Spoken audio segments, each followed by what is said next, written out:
2,27,000 కోట్ల రూపాయలు అప్పు సార్. అప్పటితో ఈ కూటమి ప్రభుత్వం యొక్క అప్పు దాహం తీరలేదు సార్. అప్పు దాహం తీరుంటే బాగుండేది సార్. మళ్ళీ రాజధానికి 31,000 కోట్లు అప్పు తెచ్చారు కదా సార్. మరో 32,500 కోట్లు రాజధానికి రుణం 4వ తారీఖు సార్, ఈనాడు పేపర్. ఇది కాకుండా 8వ తారీఖు సార్ మరో 9,000 కోట్ల రూపాయలు రాజధానికి రుణం 8వ తారీఖు. 2,70,000 కోట్ల రూపాయల అప్పు. 2,70,000 కోట్ల రూపాయల అప్పు సార్. కేవలం 18 నెలల్లో జగన్మోహన్ రెడ్డి గారు 5 ఏళ్లలో చేసింది 3,32,000 కోట్ల రూపాయల అప్పు. వీళ్ళ ప్రభుత్వం ఇంకా ఈ లెక్క ఎప్పటి వరకు తెలుసా సార్?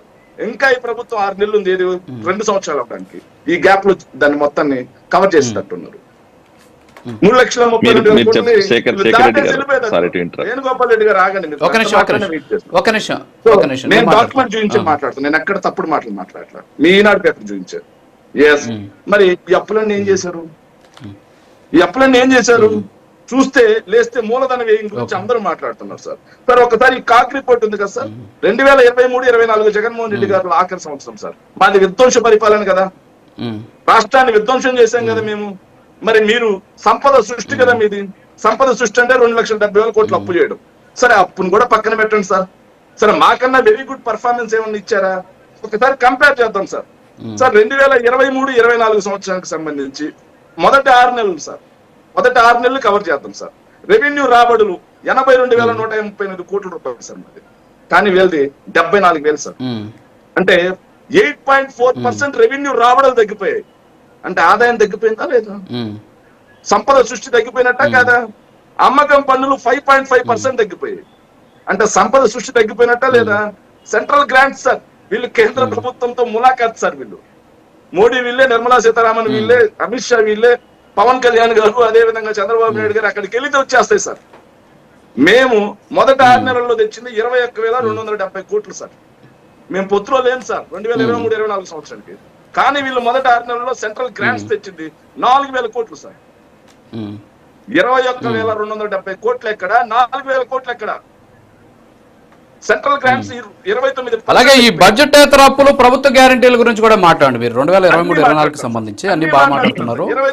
బడ్జెట్ మీరు చేసిన బడ్జెటేతర అప్పులు, ప్రభుత్వ గ్యారంటీల గురించి కూడా మాట్లాడారు సార్. ఒక్క నిమిషం సార్. వేణుగోపాల్ రెడ్డి గారు మీరు గమనండి సార్. వేణుగోపాల్ రెడ్డి గారు ఆగండి. శేఖర్ రెడ్డి గారిని మాట్లాడే వారి టైంలోకి మనం వెళ్ళకూడదు.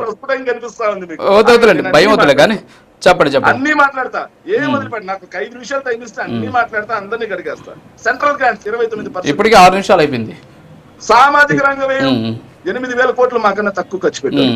క్యాపిటల్ ఎక్స్పెండిచర్ అన్నారు సార్. అబ్బా అద్భుతం సార్ ఇది. క్యాపిటల్ ఎక్స్పెండిచర్ లో చంద్రబాబు నాయుడు సంపద సృష్టి ఇదే కదా సార్. మొదటి 6 నెలల్లో according to budget and according to CAG మొదటి 6 నెలల్లో మేము ఖర్చు పెట్టింది 16,576 కోట్లు 23-24 ఆర్థిక సంవత్సరానికి. మీరు ఖర్చు పెట్టింది 11,715 కోట్లు. మాకంటే 15.93% తక్కువ. సెక్రటరీ గారు సరే, ఇప్పుడు ఇవన్నీ ఈ లెక్కలన్నీ కూడా సాధారణంగా ఉన్న వాళ్ళకి అర్థం కాదు. నేను క్వశ్చన్ అడుగుతాను మళ్ళీ. ఇప్పుడు లేదు సార్, నాకు డౌట్ ఉంది. శేఖర్ రెడ్డి గారి లెక్కల్లో ఒక చిన్న అనుమానం ఉంది సార్. లేదు, వాళ్ళు లెక్కలు చెప్పలేదు కదా. కాదు సార్, వాళ్ళు లెక్కలు చెప్పుంటే నాకు డౌట్ వచ్చిండేది. వాళ్ళు లెక్కలు చెప్పలేదు, మీరు లెక్కలు చెప్తున్నారు. సో నా దగ్గర కూడా పర్లేదు సార్, మీరే చెప్పాలా. కాగ్ రిపోర్ట్ గురించి మీరు మాట్లాడారు. కాగ్ రిపోర్ట్ గురించి మాట్లాడారు. 2023-24లో మీరు బడ్జెట్ లో చూపించిన అప్పుల గురించి మాట్లాడుతున్నారు.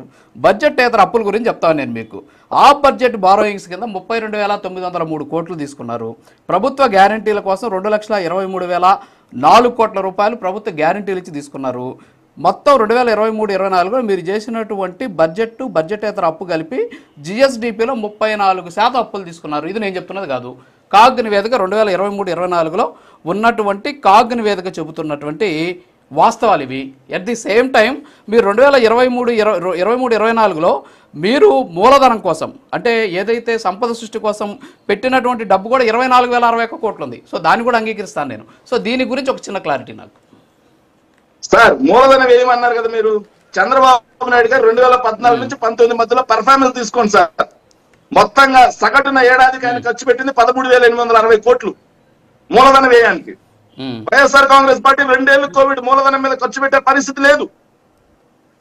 ఎవరు కూడా బయటకు వచ్చి వర్క్ చేసే పరిస్థితి లేదు. అయినా మూలధనం మీద మేము ఖర్చు పెట్టింది 15,632 కోట్లు యావరేజ్ మీద. చంద్రబాబు నాయుడు గారి కంటే 2,000 కోట్లు ఎక్స్ట్రా ఖర్చు పెట్టాం మూలధనం మీద ఏడాదికి, సంవత్సరానికి. మరి పర్ఫార్మెన్స్ ఎవరిదండి? సంపద సృష్టి ఎవరిది? సంపద సృష్టి ఎవరిది? సో మొత్తంగా బడ్జెట్ రుణాలు, బడ్జెటేతర రుణాలు, గ్యారంటీడ్, నాన్ గ్యారంటీడ్ అన్ని కలుపుకొని జగన్మోహన్ రెడ్డి గారు 5 ఏళ్లలో చేసింది 3,32,000 కోట్ల రూపాయలు మాత్రమే. దాన్ని ధృవీకరించింది కాదు, దాన్ని ధృవీకరించింది బడ్జెట్ గ్లాన్స్, దాన్ని ధృవీకరించింది అసెంబ్లీ క్వశ్చన్ అవర్. దాన్ని మీరు కూడా ఒప్పుకోకపోతే ఎట్లా? ఇంకోటి రెవెన్యూ డెఫిసిట్ అంటే నేను కూడా కాగ్ రిపోర్ట్ నే పెట్టుకొని చెప్తున్నా. చెప్పండి సార్, నేను కూడా అదే చెప్తా ఉన్నా. నేను కూడా అదే చూపిస్తా ఉన్నా కదా. ఒక్క నిమిషం sir. Revenue deficit sir, revenue deficit sir. వీళ్ళ సంపద సృష్టి అన్నారు కదా, వీళ్ళు సృష్టించే సంపదకి వ్యయానికి మధ్యలో తేడా ఎంత ఉందో తెలుసా సార్? వాళ్ళు 5 ఏళ్లకి ఏదైతే సంవత్సరం మొత్తానికి కలిపి రెవెన్యూ డెఫిసిట్ ఎంత పెడతా ఉన్నారంటే 32,284 కోట్లు సార్ బడ్జెట్ లో ఇచ్చింది ఎస్టిమేట్స్. కానీ 6 నెలల్లో రెవెన్యూ డెఫిసిట్ ఎంత అంటే 46,652 కోట్లు.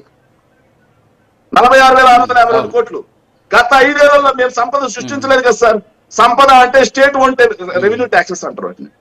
సో గత 5 ఏళ్లలో మా స్టేట్ సొంత ఆదాయం 58,000 కోట్ల నుంచి 92,902 కోట్లకు పెరిగింది. అంటే 9.87%, దాదాపుగా 10% గ్రోత్ మేము క్రియేట్ చేసాం. మరి విధ్వంసం అయిపోయింది అంటారు. ఇప్పుడు చూస్తే 2.5%. సార్ ఇప్పుడు జిఎస్టీ వసూలులో నెగిటివ్ గ్రోత్, అమ్మకపు పన్నులో నెగిటివ్ గ్రోత్, క్యాపిటల్ ఎక్స్పెండిచర్ లో నెగిటివ్ గ్రోత్, సెంట్రల్ గ్రాంట్స్ తేడంలో నెగిటివ్ గ్రోత్, సామాజిక రంగ వ్యయంలో నెగిటివ్ గ్రోత్, రెవెన్యూ ఎక్స్పెండిచర్ లో నెగిటివ్ గ్రోత్, రెవెన్యూ డెఫిసిట్ మాత్రం చాలా అయిపోయింది, అప్పులు మాత్రం టాప్. ఓకే వస్తా మీ దగ్గరికి వస్తా. ఎస్ అనేది చెప్తారు. ఒక్క నిమిషం. ముక్కా శ్రీనివాసరావు గారు గుడ్ మార్నింగ్. సో ఇప్పుడు శేఖర్ రెడ్డి గారు మొత్తం కూడా వారి దగ్గర ఉన్నటువంటి గణాంకాలని కూడా మనకు వివరించారు. ఇక్కడ వారు ఒక రెవెన్యూ లోటు గురించి మాట్లాడారు. అంటే నా దగ్గర ఉన్న సమాచారం మీకు చెప్తాను. 2021-22లో రెవెన్యూ లోటు 8,611 కోట్లు ఉంది. కరెక్ట్గా 2022-23 అంటే నెక్స్ట్ ఇయర్కి ఆ లోటు 43,487 కోట్లు. అంటే దాదాపు 405% రెవెన్యూ లోటు అనేది పెరిగింది అని చెప్పేసి కాగ్నివేది చెప్తుంది, నేను చెప్పట్లేదు. సో మీరు అప్పులు చేస్తారని చెప్పేసి చెప్తున్నారు. చూపిస్తా నోటి మాట నేను చెప్పను సార్. మీరు ఏ విధంగా డాక్స్ సార్, మీరు ఏ విధంగా డాక్టర్ చూస్తున్నారు? సారీ శేఖర్ రెడ్డి గారు మీరు ఏదో లెక్కలు చెప్పినంత మాత్రం కాదు. As per report sir as per report చూడాలి శేఖర్ రెడ్డి గారు, మీకు అన్ని లెక్కలు చెప్తాను. 2022-23 ఆర్థిక సంవత్సరం గణాంకాలన్నీ నా దగ్గర ఉన్నాయి, మీకు పంపిస్తాను సార్. నేనేదో రాసుకొని నైట్ టైప్ చేసుకొచ్చి ఒక్క నిమిషం. శేఖర్ రెడ్డి గారు ప్లీజ్, శేఖర్ రెడ్డి గారు ప్లీజ్, శేఖర్ రెడ్డి గారు ప్లీజ్, శేఖర్ రెడ్డి గారు ప్లీజ్, శేఖర్ రెడ్డి గారు ప్లీజ్ ప్లీజ్ ప్లీజ్ ప్లీజ్ ఒక్క నిమిషం చూపిస్తాను, అన్ని చూపిస్తాను మీకు. ఒక్క నిమిషం వెయిట్ శేఖర్ రెడ్డి గారు అలా మాట్లాడదు. నేను మీకు నివేదికలు చూపిస్తానండి. ఒక్క నిమిషం. సారీ అబద్ధాలు మాట్లాడాల్సిన అవసరం లేదు. మీరు బడ్జెట్ అప్పుల గురించి మాట్లాడతారు, బడ్జెట్ ప్రభుత్వ గ్యారెంటీల గురించి మీరు మాట్లాడట్లేదు. ఆ రోజు ఒక నిమిషం అంటే గ్యారెంటీ. ఇప్పుడు ఒక్క నిమిషం సార్ ఖచ్చితంగా మీరు రాజకీయాలు వదిలేస్తారా?